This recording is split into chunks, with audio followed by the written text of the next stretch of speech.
Maragondon ay kabilang sa unang paraiso na pinamamayanan ng mga unang katutubong Pilipino. Bago pa man nakarating ang mga banyaga sa lupang Maragondon, ito ay isa ng sambayanan na mayroong sariling kultura.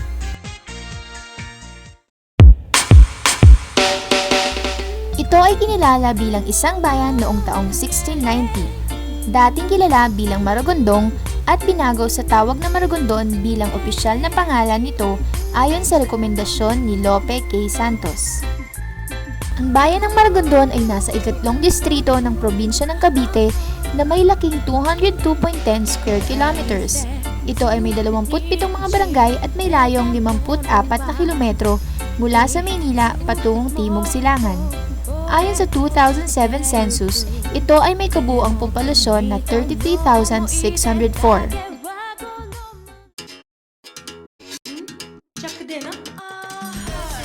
Tinaguri ang Bamboo Capital of Cavite, ang Maragondon ay isa sa mga bayan na may malaking porsyento ng sinusupply ng mga kawayan dahil sa mahigit 400,000 hektaryang lupang inilaan para sa produksyon nito. Ang paggawa ng mga produktong kawayan na may export quality ang pangunahing ikinabubuhay ng mga tao dito sa tulong ng mga programa ng kanilang mayor na si Ginoong Monte Andaman. Ito yung manggagawa na dati ay gumagawa lang sila ng stick o nagsasaka, naragdagan ang kanilang kita sa pamamagitan ng paggawa ng iba-ibang produkto na yari sa kawayan. Ang mga ito ay nagkamit na ng parangal na Most Promising Product noong 2007 sa mga trade fair exhibit sa pangunguna ng DTI, Pisiledo at iba pa. Ang Maragondon ay mayaman sa mga bulubundukin, mga rock formation, mga anyong tubig, at mga lugar kung saan mababalikan at masasariwa ang ilang bahagi ng ating nakaraan. Isang destinasyong puno ng kagandahan ng kalikasan at ng kasaysayan.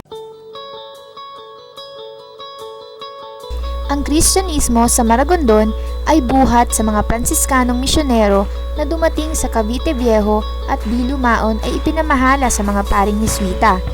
Taong 1692 nang itinayo ang simbahan ng Maragondon. Makikita dito ang retablo at ang pintuan ng simbahan na matyagang inukit halaw sa disenyo ng mga bulaklak at ng mga kalakalang galyon. Dito rin mismo sa simbahan, inihimlay ang ilang mga labi ng mga kilalang tao sa bayan tulad nila Father Zenon Villafranca at Don Vicente Somoza. Ang kampanaryo naman nito ay gawa sa mga batong nanggaling pa sa ilog Maragondon. May mga kwentong bayan na rin dito ukol sa pagkagawa ng kampanaryo. Pagkahapon, alas 7 pa, nagliliparan na ang baton, gagawa sila. Pagdating ng umaga, yan, ano na, swita. Yung taong may pagpak, maliliit na tao. Mga kwento rin. Mga nanay ko, lolo ko, ayan ay ginagawa ng panahon ng Kastila na pagdating ng hapon, tahimik daw sila.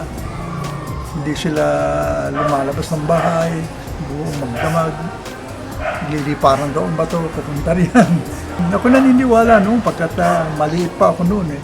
Pero nung malaki na ako, ikaw, paano mangyayari yun? Samantala, ikaw ay nangyayari sa kagupit ng mga ng Kastila, latigo ng Kastila. Malalakas ang Pilipino nung araw eh. Sa mismong kampanaryo mapapansin ang mga bagay na ito. Ang mga dumi ay nagmula sa mga paniking naninirahan dito. Sa lugar ay matatanaw din ang kabuuang bayan ng Maragondon. Sa ngayon, 317 years nang matibay na nakatayo ang simbahan. Sa tagal nito ay marami na itong nasaksihang mahalagang tagpo ng ating kasaysayan. Isa na rito ay nang makulong sina Andres Bonifacio at ang kanyang kapatid na si Procopio sa silong ng kumbento ng simbahan matapos litisin.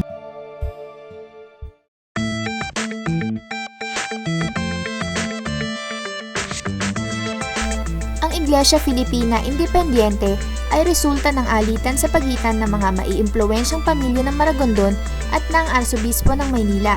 Kaya't nagpasya ang mga ito na magtayo ng bukod na simbahan na mas kilala na ngayon bilang Simbahang Aglipay.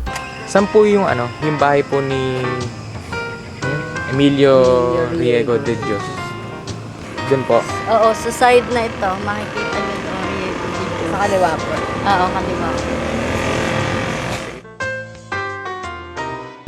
Matatagpuan sa mismong poblasyon ang mga lumang bahay ng mga Riego de Dios na itinayo noong panahon pa ng mga Kastila.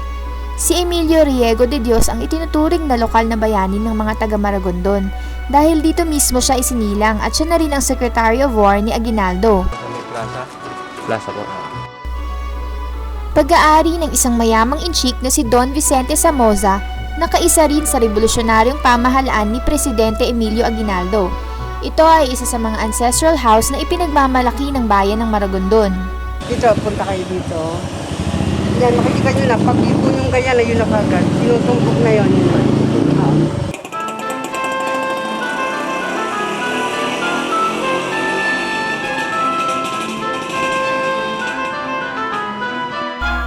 Dito sa bahay ng pag-aari ni Tudorico Reyes ang pinagdausan ng paglilitis para sa magkapatid na si Andres Bonifacio at Procopio.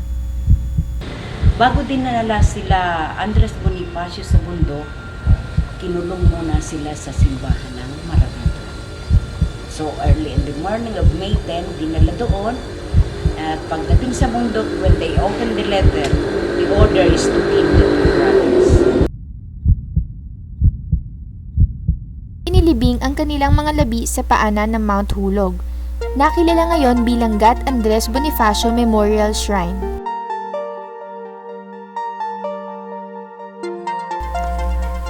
Ang pagpunta sa Bonifacio Shrine ay ang pinaghalong mga karanasan sa pagbabalik tanaw ng kasaysayan, paglasap sa kagandahan ng Mount Hulog at maging ang iba't ibang adventure na nakapaloob dito.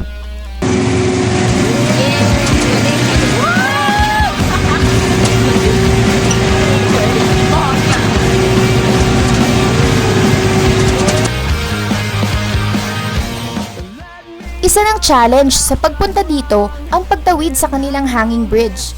Matapos ay ang mahaba-habang paglalakad patungo sa barangay hall ng pinagsanhan. Importanteng dumaan muna sa barangay hall upang kanilang malaman na may mga turistang papunta roon at kanilang maalalayan.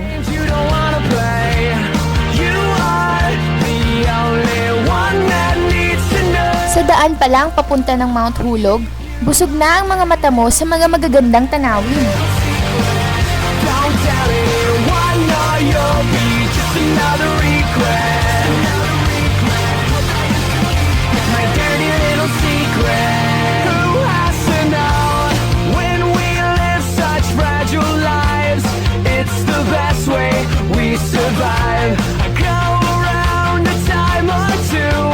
Just to waste my time with you. Tell me all that you thrown away. Find out games you don't wanna play. You are. Sa loob ng Bonifacio Shrine, makikalakihang imaheng yari sa tanso na nagpapakita ng paghihimagsik mula sa pagkakaalipin.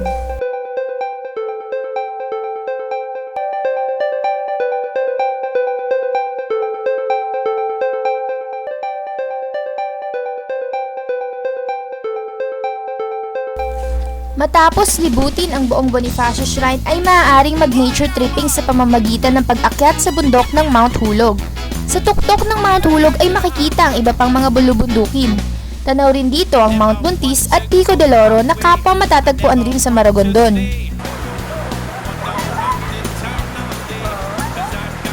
Matapos ang pag-akyat sa bundok ay maaaring mag-relax muna rito sa ilog na may malinis na tubig na bahagi pa rin ng Mount Hulog. Makikita pa rin dito ang tradisyonal na paglalabas sa ilog. Wouldn't it be nice if we were older? Then we wouldn't have to wait so long. And wouldn't it be nice to live together in the kind of world where we belong? Wouldn't it be nice? Dito naman sa Maragondon River, makikita ang mga naggagandahang rock formation. Matapos ang iba't ibang mga adventure, tamang-tamang pumunta dito sa Lolo Claro's Chicken House. Nagsimula ito nang ang mag-asawang Ira at Bernie Ilagan ay mag-resign sa isang kilalang restaurant at nagtayo ng sarili nilang kainang pinangalan sa kanilang Lolo Claro. tikman ang kanilang specialty na lumpiang ubod, pansit canton, crispy pata, at syempre ang kanilang ipinagmamalaking fried chicken sa presyong talagang abot kaya.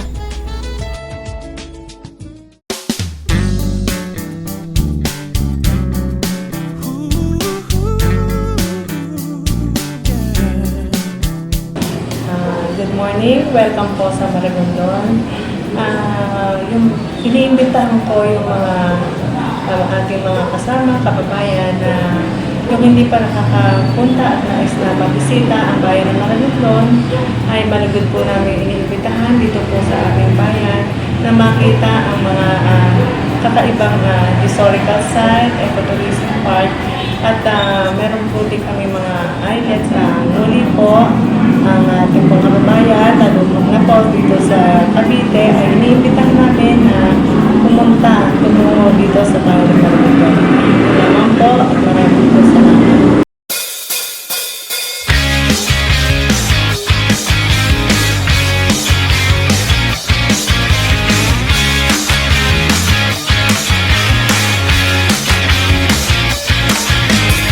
I woke up early in my hotel room, waited for my alarm to go. I think about the things I've gotta do. Damn, my mind is gonna blow. I'm thinking